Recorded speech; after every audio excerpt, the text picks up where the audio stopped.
Muy estimados amigos, el tema de este mensaje semanal es sincretismo.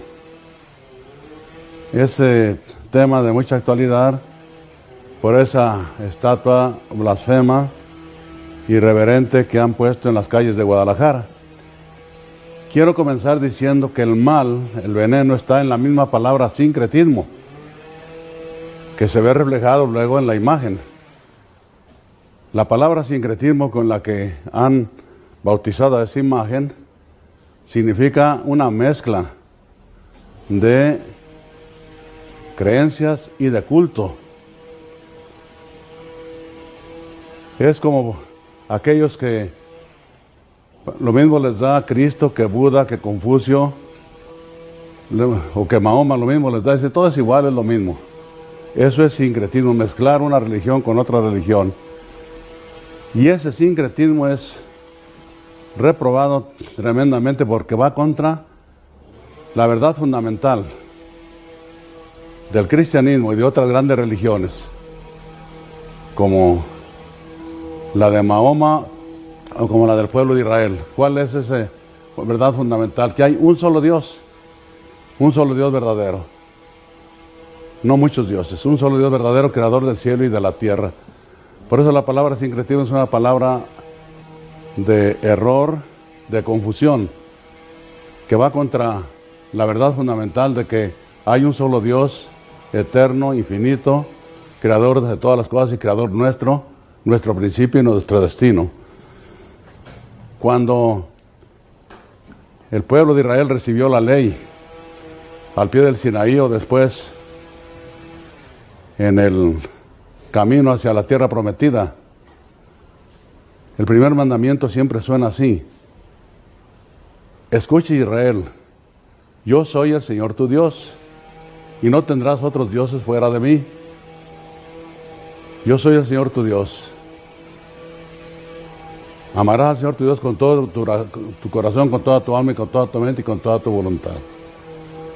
Y la desgracia de Israel, su tragedia histórica, fue el sincretismo. Porque cuando el pueblo de Israel llegó a la tierra prometida después de la travesía por el desierto, se encontró a los pueblos cananeos que dominó. Pero le dijo Dios, no mezcles mi fe, la creencia en el Dios verdadero con los dioses de los cananeos. Pero el pueblo a poquito se fue familiarizando con los cananeos, las distintas tribus cananeas, y empezó a darles culto a sus dioses. Dios les advirtió por los profetas, les amenazó con castigo, no entendieron. Y la tragedia del pueblo de Israel fue que primero Sennacherib se llevó al exilio 10 tribus, las 10 tribus del norte que nunca volvieron. Las dispersó por los grandes espacios del imperio. Quedó la tribu de Judá y Benjamín en el sur, con capital Jerusalén. Tampoco ellos entendieron la lección, el castigo de Dios. Y vino Nabucodonosor, rey de Babilonia, destruyó el templo, encadenó a los reyes y príncipes, mató a gran parte de la población y los demás se los llevó al exilio de Babilonia 70 años, hasta que regresaron otra vez a reconstruir la historia de salvación. De manera que la palabra sincretismo ya lleva en sí todo el veneno y todo el mal, como para indicar que lo mismo da una cosa que otra. Y ese sincretismo se refleja en la imagen, porque revuelve la fe en la Madre de Dios, por quien se vive con la fe de las diosas prehispánicas que eran ídolos falsos. El mensaje hablado de la Virgen, el mensaje hablado de la Virgen de Guadalupe es un evangelio en síntesis, un perfecto evangelio muy breve. ¿Qué le dijo la Virgen a Juan Diego? Sábete que soy la siempre Virgen María, Madre del verdadero Dios por quien se vive. Virgen María. La fe cristiana, nuestra fe no solamente cree en Dios, sino cree que Dios se hizo hombre como nosotros, sin dejar de ser Dios, que padeció y murió por nosotros. Y eso fue gracias a la encarnación del Hijo de Dios en el seno de María Virgen. La siempre Virgen María, Madre de verdad, por quien se vive. Es un Dios que nos trae la vida. Y el mensaje pictórico de la imagen coincide. Es este mismo mensaje. La imagen de la Virgen de Guadalupe es un misterio. La han estudiado y la han vuelto a estudiar. No saben cómo está pintada, cómo en un ayate tan burdo puede haber una imagen tan fina, tan delicada, tan rica. No saben cómo. Los pintores la han examinado, mucha gente de ciencia la ha examinado y no encuentran un solo brochazo, una sola pincelada, un solo trazo, dibujo, nada. Y además, el milagro de la Virgen está en que después de casi 500 años se conserva. Es una tela de isle, fibra del maguey. Y dicen los expertos que esa fibra dura 20 años, o a lo más 30, no, esta ya dura 500 años casi. Y ahí está intacta, completa, después de haber pasado por tantas vicisitudes, porque no siempre estuvo encerrada en 2 vidrios como ahora, sino que estuvo expuesta a la humedad de la laguna, ahí en el Tepeyac, a las manos de tantos devotos que la sobaron, que la tentaron, al humo de las velas y cosas parecidas, y no le pasó nada. Han atentado contra ella. Le pusieron en 1921 una bomba que hizo que el altar de mármol se desbaratara, que los vidrios del templo y de las casas vecinas también se quebraran. El Cristo que estaba allí en el altar se guarda, ahí está, lo pueden ver, se hizo arco, y al cuadro de la Virgen no le pasó nada. Es una imagen milagrosa, misteriosa. Para nosotros es difícil de entender. Nosotros la vemos y nos parece muy hermosa, pero para los indígenas era un códice, o sea, un mensaje pintado. Los indígenas no tenían escritura en sus códices, no era escritura, no eran palabras, no eran letras, eran imágenes. Eran imágenes. Y la imagen de la Virgen de Guadalupe les habló a ellos, que cuando la estudiaron en 1533, los sabios indígenas de varias partes convocados encontraron la imagen que les llevaba un mensaje completo del misterio cristiano, del amor de Dios, de la salvación que les venía. Yo creo que sobre todo les ganó el corazón aquella palabra: Madre del verdadero Dios, por quien se vive. O sea, el quien nos da vida es Dios, lo cual les libró de los sacrificios humanos que se ofrecían miles todos los años. En la dedicación del gran templo de México, de Tenochtitlan, se sacrificaron, según la historia, unos 20,000 jóvenes guerreros que tenían a gala ser sacrificados como elegidos de Dios, pero era una carnicería bárbara.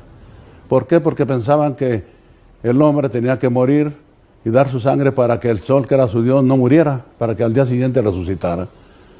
Y ahora escuchar que Dios es el que murió por nosotros y que no tenemos que morir por Él, los liberó, les hizo, como quien dice, respirar.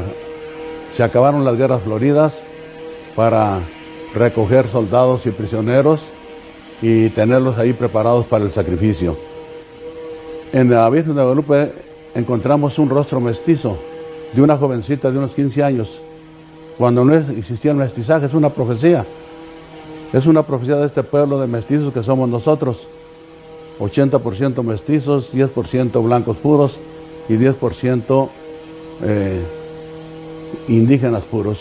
Pero somos un pueblo mestizo que va creciendo en el mestizaje y que es una base fundamental de unidad de esta nación mexicana. Ese rostro mestizo de la Virgen es una profecía. Lleva un broche.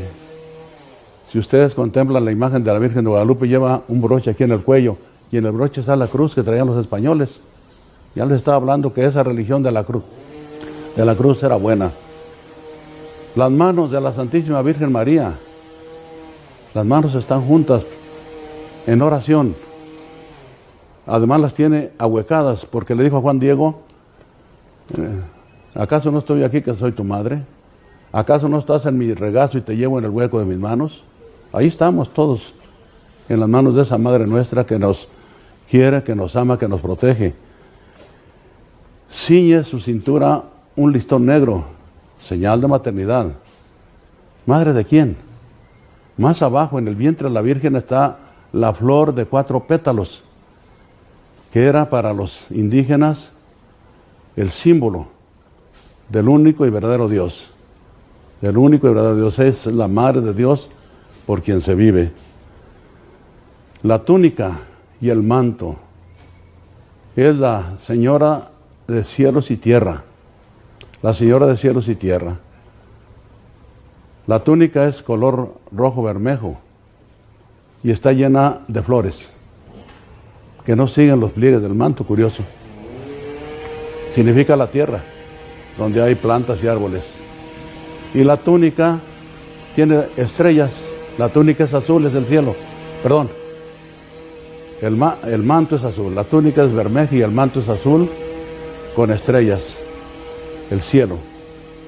Y los estudiosos dicen que las constelaciones que están pintadas en el manto o sugeridas son las del solsticio de invierno de 1531 en la Ciudad de México. Una curiosidad también que muchos no saben, que la Virgen se apareció en Navidad, que era, claro, el 12 de diciembre, pero en 1531 todavía no se reformaba el calendario gregoriano, que se hizo 50 años después. Gregorio XIII reformó el calendario y le añadió porque iba retrasado unos 12, 13 días. Todos pongan 12 de diciembre más 12, 13 días y nos da la Navidad. La Virgen se apareció en Navidad. Verdadero Dios por quien se vive, Madre de Cristo, el Hijo de Dios.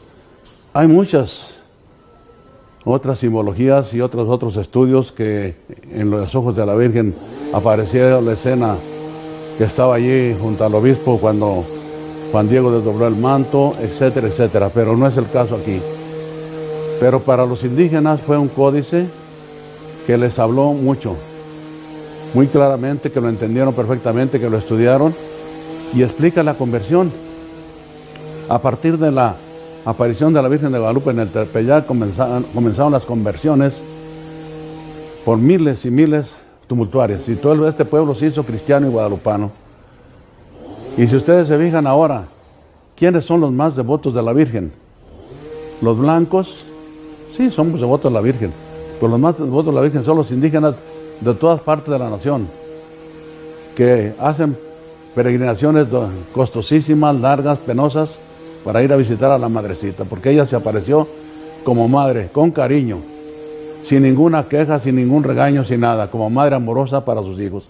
Y el santuario de el Tepeyac es el santuario guadalupano del mundo, el santuario mariano del mundo, más visitado de todos los santuarios.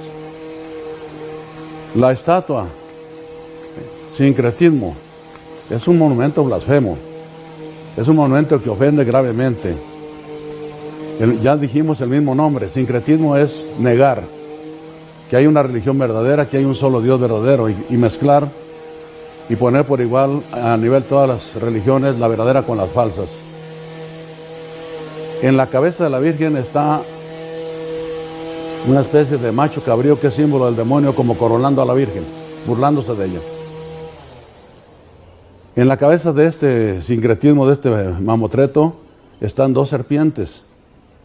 2 serpientes en la cabeza se pusieron y otras en la falda, pero eso es una blasfemia contra la revelación, contra el plan de la salvación. En el Génesis capítulo 3, cuando Dios castiga a nuestros padres a la serpiente, dice, y está ahí escrito: pondré enemistad entre ti y la mujer, entre tu descendencia y la suya, y ella te aplastará la cabeza. Y por eso en la iconografía cristiana, desde siempre se ha pintado a la Virgen, sobre todo a la Inmaculada, pisando la serpiente, sobre el mundo y pisando la serpiente. No, ahora las serpientes, que son el símbolo del mal, del demonio, del pecado, están en la cabeza de la Virgen. La palabra Guadalupe va con esto. ¿Por qué se llama Virgen de Guadalupe? Bueno, los entendidos dicen que cuando se le preguntó a Bernardino, Juan Bernardino, tío de Juan Diego, que había sido curado milagrosamente por la Virgen, que quién se le había aparecido, dijo Huatlajupe, Cuatlajupe o Cuatlazupe. Ella fue la que me curó. Y los españoles, sí, Guadalupe, Guadalupe. Ahora dicen los que saben náhuatl que Cuatlazupe significa la que pisa la serpiente. La que pisa la serpiente. O sea, de ahí viene el nombre de Guadalupe. Mal entendido por los españoles. Calaveras. Calaveras por donde quiera en esta imagen blasfema. Calaveras. Porque era el símbolo de la diosa de la muerte, que tenía también su adoratorio ahí en el Tepeyac, la Coatlicue. Pero poner calaveras a la imagen de la Virgen de Guadalupe es negar totalmente su misión, que era traerles la vida, el consuelo de la salvación y de la vida de parte de Dios, y negar el Evangelio. La diosa de la muerte no tiene nada que ver con la que nos trae a Cristo, al Dios verdadero que nos da vida temporal y también vida eterna. Porque, como dijo la Virgen, la verdadera Madre de Dios soy, la verdadera Madre de Dios por quien se vive. Las manos en esta imagen blasfema no son las manos de la Virgen en oración, son las manos de rechazo. No te me arrimes, hazte a un lado. Así están las manos. Ahora díganme ustedes si esa imagen fue una casualidad. Si el llamado, pues yo digo, llamado escultor, pues se puso a trabajar y eso salió así. No. Consultó, preguntó, a lo mejor hasta algún eclesiástico, se puso de acuerdo con él y se puso a dibujar. Y así la dibujó. Y luego que la dibujó así, metió el dibujo a la computadora, la computadora a la máquina que con láser recortó las láminas, y ahí está ya la imagen. Dice que escultura, no es escultura. Escultura es cuando un hombre, como Miguel Ángel, toma un escoplo y un martillo y un trozo de mármol y empiezas a labrar. Es una escultura. Escultura es cuando uno que sabe fundir hace un molde y hace una fundición y saca una estatua ahí es escultura. Escultura cuando alguien toma un pedazo, un trozo, un tronco de madera buena y también con escoplo y martillo va trabajando y saca una imagen. Esa es escultura. Esto no es escultura. Esto es obra de una máquina, de una computadora y de una máquina. Y de unas mentes que quisieron engañarnos, que quisieron ofendernos con esta imagen blasfema. Tenemos que pensar una cosa, los que creemos y nos decimos miembros de la iglesia, que no se puede negar así nomás a la Virgen de Guadalupe, no se puede negar ya, porque no es ya una revelación privada de Juan Diego, es una revelación que la iglesia ha asumido y ha aprobado. Tan es así que los sumos pontífices han bendecido esta devoción, la han proclamado patrona no solamente de México, sino de toda la América, y Juan Diego fue beatificado y canonizado por el Papa, por nuestro Santo Padre Juan Pablo II. Vino a México en 1990 y lo beatificó. Vino a México ya muy anciano y cansado en 2002, julio 2002, y lo canonizó. Está la autoridad pontificia, la suprema autoridad de la Iglesia, empeñada en la existencia de Juan Diego y en su santidad y por lo tanto en el milagro de la Virgen de Guadalupe. La Virgen de Guadalupe es un regalo de Dios para México. Es una bendición para este pueblo que en ella encuentra su origen, su identidad, su protección y su seguridad. Es la Madre de Dios, que es también Madre nuestra de una manera muy especial. La Virgen de Guadalupe es la bandera de las causas justas. En estos días vamos a celebrar las fiestas patrias. Ahí está, en manos de Hidalgo, la Virgen de Guadalupe. Cuando los revolucionarios, por ejemplo Zapata, reclamaban justicia, tierra y libertad, la Virgen de Guadalupe en sus manos. Y nuestros santos mártires y los que lucharon por la libertad religiosa, con la Virgen de Guadalupe. Entonces es algo muy sagrado para todos nosotros los mexicanos. Y no se puede así nomás jugar con ella y ofenderla. He pedido muchas veces que consideren los que hicieron esta imagen blasfema, que la quiten de allí, que se la lleven a un lugar privado o que la fundan y hagan algo más útil con ese acero que ahí se está desperdiciando. Muchas gracias y que la Virgen, nuestra Madre Santísima de Guadalupe, nos protege y bendiga.